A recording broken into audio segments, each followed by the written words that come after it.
Assalamualaikum warahmatullahi wabarakatuh. Selamat siang teman-teman. Pada kali ini kami kelompok 8 akan membahas tentang topik tesis dan kerangka karangan. Next. Saya Jessica Sasabila Azara beserta dengan teman saya di sini yaitu Adinda Saparia Tripadiat, Aisyah Setianingrum, Nadia Ade Andriani, dan Leonardus Tutur. Langsung saja tanpa berlama-lama lagi. Next. Berikut materi yang akan kami bahas. Yang pertama itu ada topik, kemudian yang kedua tesis, lalu yang terakhir kerangka karangan. Next.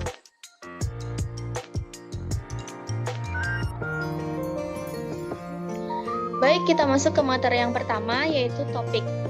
Topik secara etimologis, kata topik berasal dari bahasa Yunani, topoi, yang berarti tempat.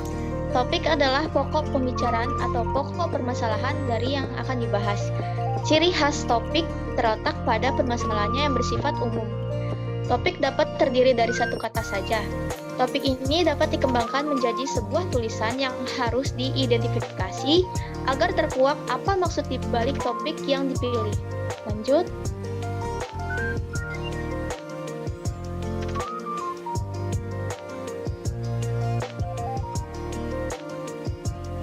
Kemudian di sini ada syarat utama dalam memilih topik, yaitu yang pertama, di sini topik yang dipilih harus menarik perhatian. Lalu yang kedua, dapat bermanfaat bagi penulis dan pembaca. Dan yang ketiga, topik yang dipilih harus mempunyai sumber acuan yang jelas atau real. Selanjutnya akan dibacakan oleh Leonardus Tutur.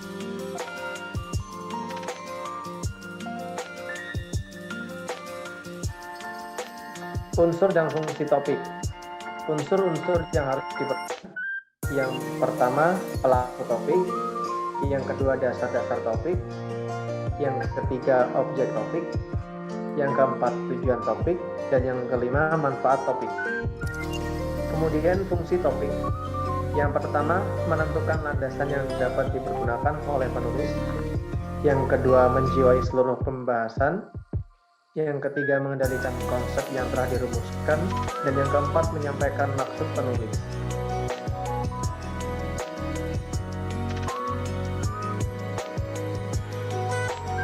Selanjutnya, cara menentukan topik. Cara yang harus menentukan topik, yang pertama, menarik perhatian penulis. Topik yang menarik perhatian akan memotivasi pengarang penulis dalam mencari data-data untuk memecahkan masalah-masalah yang dihadapinya. Yang kedua, diketahui dan dikuasai oleh penulis. Penulis hendaklah mengerti atau mengetahui meskipun baru prinsip-prinsip ilmiahnya. Yang ketiga, harus sempit dan terbatas. Setiap penulis harus betul-betul yakin bahwa topik yang dipilihnya cukup sempit dan terbatas untuk digarap sehingga tulisannya dapat terfokus. Dan yang terakhir, untuk penulis pemula, hindari topik yang kontroversial dan baru. Topik yang kontroversial akan menimbulkan kesulitan untuk bertindak secara objektif. Selanjutnya, ciri-ciri kalimat topik. Ciri-ciri kalimat topik. Yang pertama, biasanya diletakkan pada awal paragraf, namun bisa juga diletakkan di tengah maupun di akhir paragraf. Yang kedua, satu kalimat topik biasanya berisikan kalimat utama yang ditandai dengan beberapa kata kunci.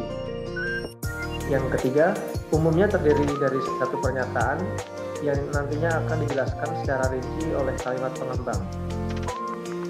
Yang keempat, kalimat topik memiliki arti cukup jelas tanpa mesti dikaitkan dengan kalimat lain.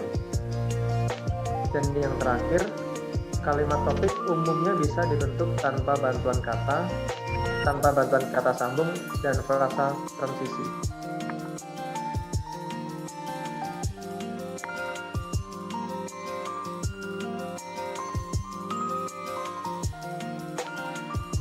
Selanjutnya, contoh topik. Virus corona atau yang dikenal dengan COVID-19 merupakan salah satu virus yang mematikan dan menyerang sistem pernafasan. Virus ini menyerang manusia dari berbagai kalangan, mulai dari balita, remaja, usia dewasa hingga lansia. Virus ini juga menimbulkan infeksi pernafasan seperti pneumonia. Terlebih dengan penyebaran yang sangat cepat, maka pada tanggal 11 Maret 2020, WHO menetapkan bahwa virus COVID-19 sebagai pandemi global.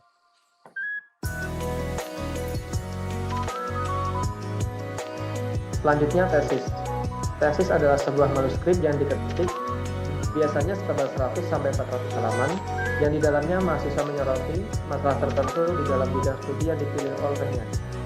Tesis adalah suatu karya ilmiah yang disusun oleh mahasiswa dalam rangka menyelesaikan studi program strata 2 atau S2 berdasarkan penelitian yang lebih luas dan berkualitas untuk mencapai gelar magister. Jenis-jenis tesis. Tesis kuantitatif.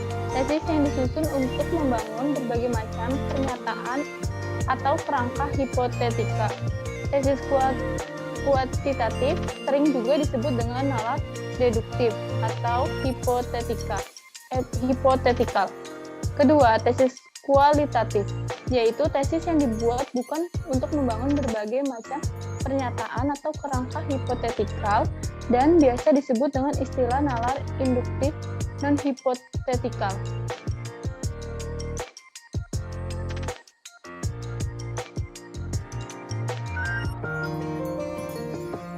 Fungsi tesis sebagai sarana komunikasi akademik dalam sebuah bidang kajian keilmuan untuk menyampaikan hasil penelitian. Kedua, ekspresif dan instrumental.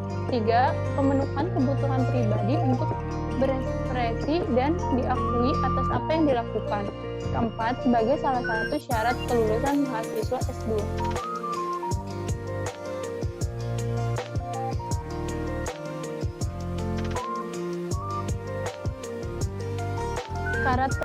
Karakteristik tesis. 1. Fokus kepada salah satu isu sentral di dalam suatu disiplin ilmu pendidikan. Kedua, karya ilmiah ini juga dibuat berdasarkan kepada jenis program studi yang akan ditempuh oleh pembuatnya. Ketiga, berlandaskan kepada pengujian empirik dalam suatu posisi teoritis tertentu. Keempat, menggunakan data primer sebagai data utama serta diperkuat dengan berbagai data sekunder. Kelima, ditulis dengan menggunakan bahasa Indonesia yang baik dan benar. Keenam, jika program studi yang diambil ini menjadi program bahasa asing, maka tesis ini akan ditulis dengan tata bahasa asing yang baik dan benar.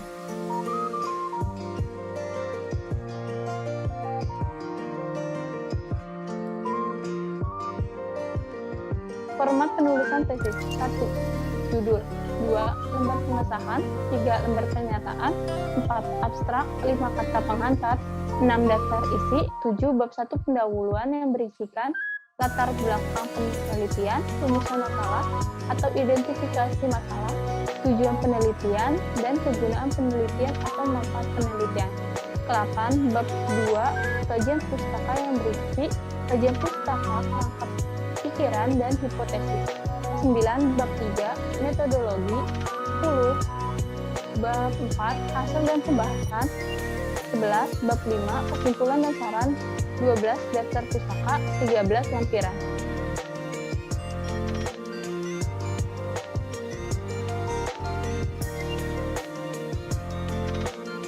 Contoh tesis karangan ilmiah. Meningkatkan minat baca mahasiswa. Tujuannya untuk menunjukkan beberapa cara dan strategi yang bisa dilakukan untuk meningkatkan minat baca pada mahasiswa. Tesisnya, minat baca mahasiswa dapat ditingkatkan dengan sejumlah cara dan strategi. Tesis ini dibentuk berdasarkan topik dan tujuan. Tanpa mengetahui pokok masalah yang akan dibicarakan penulis, tidak dapat menentukan permasalahan serta sasaran apa yang akan dicapai dalam penulisan.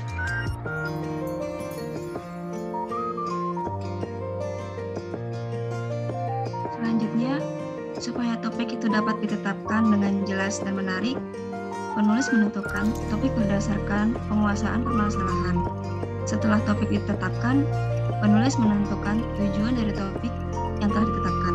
Setelah topik dan tujuan ditetapkan dengan jelas, penulis merumuskan topik dan tujuan itu ke dalam tesis. Dengan demikian, tesis adalah perumusan topik dan tujuan dalam bentuk kalimat dengan menonjolkan topiknya sebagai pokok bahasan. Tesis lebih menonjolkan topik daripada tujuan dengan maksud penulis karangan ilmiah melakukan analisis, interpretasi, dan sintesis. Next.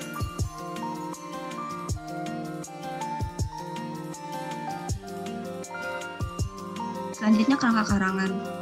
Dalam penulisan karangan ilmiah, penulis tidak langsung menulis setelah mengetahui tesis karangannya, tetapi harus menata pokok-pokok bahasan itu ke dalam kerangka karangan. Kerangka karangan adalah konsep yang berisi tentang suatu rancangan yang berisi poin utama dari rangkaian gagasan yang disusun secara terstruktur, runtut, logis, dan spesifik, teratur dan sistematis dengan menampilkan acuan berupa sumber rujukan atau referensi yang digunakan. Karangan dapat dibagi menjadi dua macam, yaitu yang pertama, karangan fiksi lebih mengarah dan mengacu pada khayalan. Karangan fiksi memiliki contoh realnya, yaitu penulisan cerita yang pendek dan terkadang berupa cerita yang tak mungkin terjadi. Yang kedua, karangan non-fiksi lebih mengarah dan mengacu pada hal yang benar terjadi atau kejadian nyata. Penulisan karya tulis merupakan salah satu contohnya, karena kejadiannya benar-benar dialami atau dikerjakan. Next.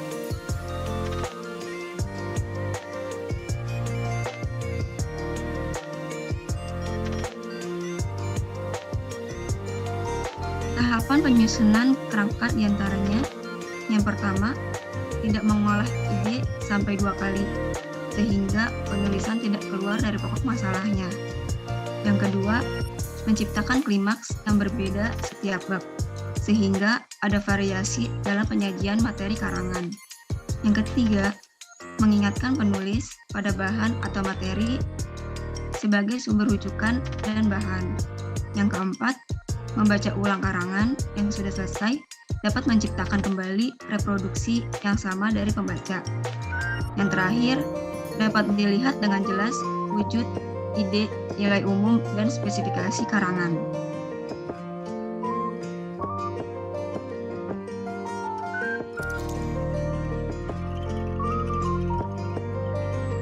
Langkah-langkah dalam menyusun karangan tersebut adalah menentukan tema dan judul, mengumpulkan bahan, menyeleksi bahan, dan membuat karangan.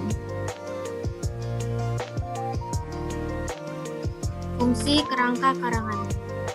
1. Tidak mengolah ide sampai 2 kali, sehingga penulisan tidak keluar dari pokok masalahnya. 2. Menciptakan klimaks yang berbeda setiap bab, sehingga ada variasi dalam penyajian materi karangan. 3. Mengingatkan penulis pada bahan atau materi sebagai sumber rujukan dan bahan. 4. Membaca ulang karangan yang sudah selesai dapat menciptakan kembali reproduksi yang sama dari pembaca. 5. Dapat dilihat dengan jelas wujud, ide, nilai umum, dan spesifikasi karangan.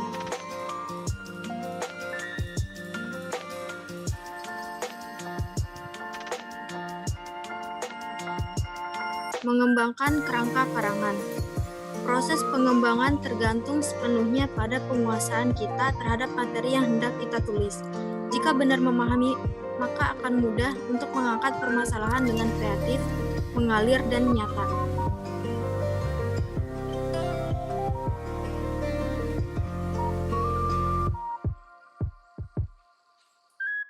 Contoh kerangka karangan bebas. Tema yang diangkat yaitu makanan. Judulnya yaitu manfaat tahu.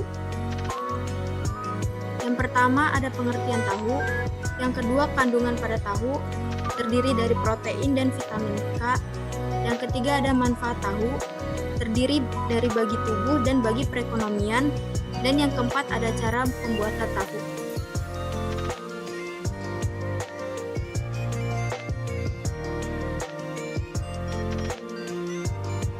Sekian penjelasan dari kelompok kami mengenai topik, tesis, dan kerangka karangan. Apabila terdapat kesalahan dalam penjelasan materi, Mohon dimaafkan. Terima kasih. Wassalamualaikum warahmatullahi wabarakatuh.